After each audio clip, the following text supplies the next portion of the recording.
Since it's been another week, let's go through my power rankings and where teams have moved up and down. There was only 4 games and the teams that did play only played once, so there's not a whole lot of movement. Both Melbourne teams, they have not moved spaces just because they didn't play, and I didn't think it's really fair for them to get moved up or down considering that they didn't actually have a game. But let's have a look at where everybody's sitting right now. I got Melbourne still at number 1. Obviously that's not going to change. They didn't play. They versed the Pelicans and they looked pretty good in that. But then we've got the Jack Jumpers. They got the winner of the Bullets. Controversial final few calls. There were a few reasons behind it. Apparently it was like some import refs that weren't usually reffing that didn't do the calls or something. I've heard reasons and it still doesn't really make a lot of sense. But they got the win, and that is the main thing. Then we got the 36ers. I have moved them up to 3. They are going to probably move up to even higher after this week. They've got 2 games.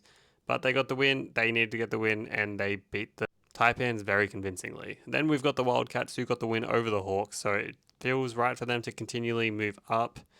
Phoenix, I have left them where they are. Again, they didn't play. Not really fair for them to get moved up or down. This is a power rankings. This isn't actually a wins or losses kind of thing.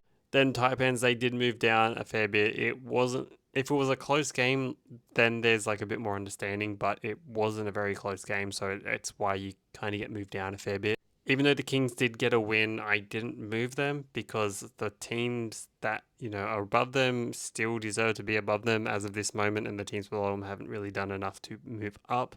I mean, the Bullets lost, and I still moved them up just because of like the gutsy performance that they had. Like if you're missing 3 of your 6 best players and you still put up a good fight against the Jack Jumpers, I feel like you deserve to be a bit more rewarded than what the Hawks did against the Wildcats. It is also the fact that the Bullets actually have a win so far this year. The Hawks have only played 2 games and they got the Breakers this week, so they'll probably get on the board. And the Breakers are the Breakers. They're just going to be sitting there until they make actual changes. But that is the power ranking for the week. Let me know if any team should be moved if they're not in the right spot. But yeah, let me know in the comments.